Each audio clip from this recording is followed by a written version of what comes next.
Kangaroos. Today, another Atari game graces our arcade floor, this one a newcomer from a time when cash grabs were very much king. It's Kangaroo. Take a look.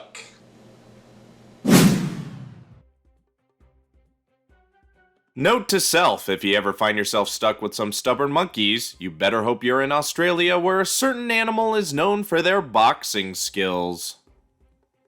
Kangaroo was released in 1982 by Atari. Though developed by a different company called Sun Electronics, it was nonetheless the company's answer to Nintendo's highly popular Donkey Kong.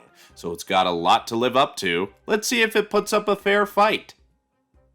You take the role of a mama kangaroo whose Joey has been kidnapped by a troop of monkeys, so we have to release him from their clutches by way of platforming and punching them with our gloves when given the opportunity. The monkeys shall do their best to deter you by throwing apples from the right-hand side or by dropping cores from the top, and on occasion a big ape shall appear wanting to box. I can't see this being a dig at all. You'll have to do your best to combat most of these hazards by putting up your gloves and avoiding the rest by ducking, jumping, and scaling when appropriate. And don't forget about the fruits hanging around, as they can be collected for points. And if you ring the bell, more fruits with higher point values will spawn where you've already collected them, so it'll be up to you if you want to risk going back for a high score. When you do reach your Joey, you'll be reunited briefly before moving on to the next round. The game has 4 levels like its stubborn counterpart and will repeat after the 4th, but if you get hit by anything, fall a great height, or let the bonus time run out, you'll lose a life. Lose all your lives and the game will be over. Could tell you more, but all this hopping and punching has gotten me hungry.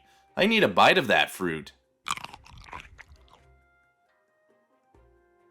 This game packs quite a punch, at least that's how I feel coming out of it. I'm curious to know what our Starfighters think of it, so let's hear from them. I love the game. I find it very challenging yet addictive. I used to love watching CBS's Supercade on Saturday mornings, and I guess Kangaroo replaced one of my faves, Pitfall Harry. Great game, very challenging. Watch out for those apples. I remember it from Starcade. Not a big fan of the jumping mechanism. I have died multiple times after my 3 games. I didn't get to meet Big Ape, unfortunately. If I could finally learn that you cannot jump over the high-throwing apple, we'd be in good shape. You can go around with this yourself right now at Starfighters Arcade. I put up a poll the other week asking you which Donkey Kong-esque game y'all preferred the most, and from the look of it, DK still stands atop the pedestal, while Kangaroo comes a distant second. We do have both on the floor for all to enjoy, while Congo Bongo and Mr. Deuce Castle may get an episode just like this one day. That's all for now. We'll see you next time when a new recruit lands. Thanks for watching.